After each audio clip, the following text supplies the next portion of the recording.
নমস্কাৰ বন্ধু বান্ধৱীসকল, আশা কৰোঁ আপোনালোক ভালে কুশলে আছে। পোনপ্ৰথমতে মই মোৰ ইউটিউব চেনেলটোলৈ আপোনালোকক স্বাগতম জনাইছোঁ। আজি মই ভিডিঅ'টো কিটচেনৰ পৰাই আৰম্ভ কৰিছোঁ। ৰাতিপুৱা বজাৰলৈ গৈছিলোঁ, মাছ অকণমান ল'লোঁ। ইহঁতকেইটাই কৈ আছে অমিতা ওলাওঁ, অমিতাৰ লগত মাছৰ জোল খাম আজি।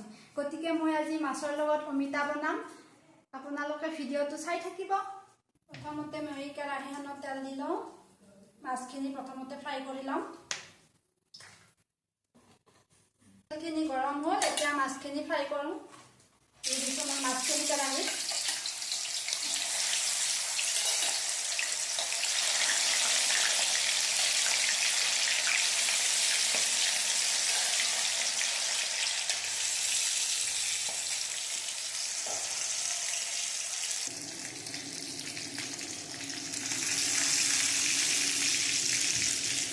মাছখিনি ভজা হৈ গ'ল, এতিয়া মই নমাই লৈছোঁ মাছখিনি।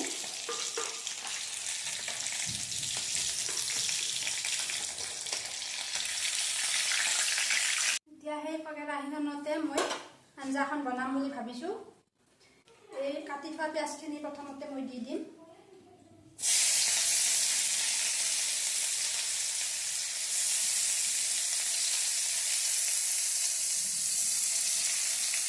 লগতে গোটা জিৰাখিনিও দি দিছোঁ আৰু দালখিনি দি দিলোঁ মই আৰু তেজপাত দুটাও দি দিছোঁ।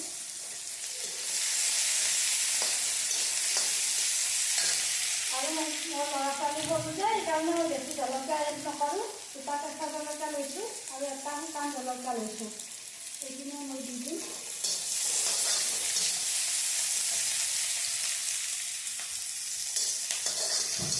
অকণমান ৰঙচুৱা হৈ গ'ল, এতিয়া মই কাটি ৰখা বিলাহীখিনি ইয়াত দি দিম।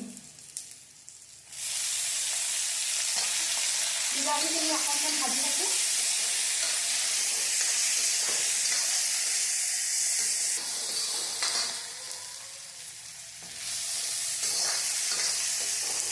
বিলাহীখিনি ভজা হৈ গ'ল, এতিয়া মই কাটি ৰখা অমিতাখিনি আৰু আলুখিনি ইয়াত দি দিম। লগতে মই ধনিয়া গুড়ি আৰু আদা নহৰু পেষ্টখিনিও দি দিছোঁ। আপোনালোকে যদি কেনেকৈ বনাই ন অমিতা তৰকাৰী, মই মোৰ পদ্ধতিটোহে দেখুৱাইছোঁ ইয়াত। মই অলপ হালধি গুড়ি দি দিম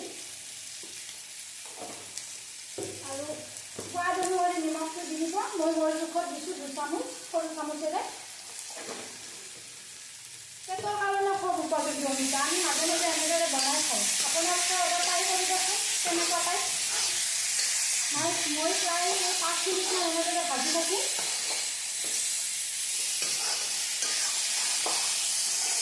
মোৰ চব্জিখিনি ভজা হৈ গ'ল। চাওকচোন আপোনালোকে তেলটো কেনেদৰে চাইডত ওলাই গৈছে। এতিয়া মই ইয়াত গৰম পানী এড কৰিম।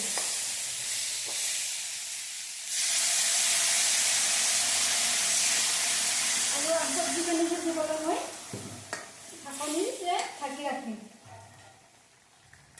10 মিনিটমান সময় মই এনেদৰে ঢাকনিৰে ঢাকি ৰাখিম। তাৰপিছত মই মাছ এড কৰিম। এতিয়া আঞ্জাখন প্ৰায় হৈয়ে গৈছে। অমিতা আৰু আলুখিনি সিজি গৈছে। এতিয়া মই ভাজি ৰখা মাছখিনি ইয়াত এড কৰি দিম আৰু অলপ সময়ৰ কাৰণে মই উতলিবলৈ দিম আঞ্জাখন। চাওকচোন আলু ইমান ধুনীয়াকৈ সিজি গৈছে। এতিয়া আঞ্জাখন হৈয়ে গ'ল, এতিয়া খোৱাহে কথা। আপোনালোকেও এবাৰ এনেদৰে ট্ৰাই কৰিব আৰু যদি ভাল লাগে মোক কমেণ্ট কৰিব। মোৰ চেনেলটো ছাবস্ক্ৰাইব কৰি মোক আগবাঢ়ি যোৱাত সহায় কৰিব, লাইক কৰিব। আজিলৈ এইখিনিয়ে, ধন্যবাদ।